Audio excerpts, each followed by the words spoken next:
Suami isteri gaduh semalam sebab nak beli ini kereta. Suami nak, bini tak nak. Kenapa? Loan sudah lulus. Sebulan bayar RM735. Okey, gaji 2002. Nampak ada balance kan? So, bini dia bising lah. Okey, kata dia tak mampu bayar. Jadi, last I tolong mereka buat kiraan. Palu perasan memang tak mampu bayar ini kereta. Kenapa? So, I sekarang buat kiraan kasih korang. Actually, channel ini I pernah kira dekat YouTube. Tapi I rasa korang tak tahu. Okey, ini kereta dia estimate satu hari dia mau bawa 30 km. So, satu bulan punya minyak I kira anggaran 180.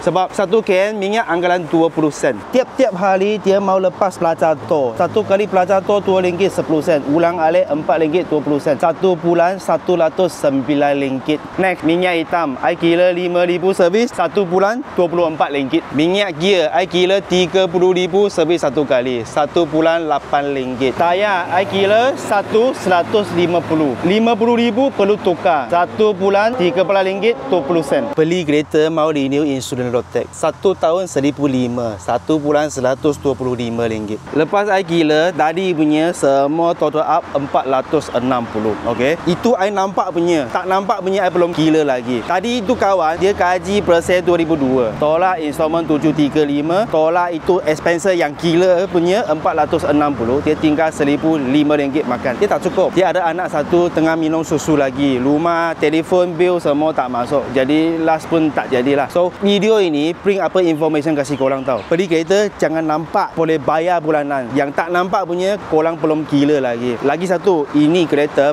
loan bank tau, bukan kredit. Kalau I tolong dia masuk kredit ke dia pergi lain tempat masuk kredit ke, gone. Sudah, tak boleh. Lepas itu, ramai orang fikir, alah ini bulan I tak mampu, bulan depan I bayar balik. Tak, satu bulan sanggup, 2 bulan akan sanggup. Continue bring forward, kereta kena tarik balik. Okay, so harap korang boleh faham ini video. Thank you.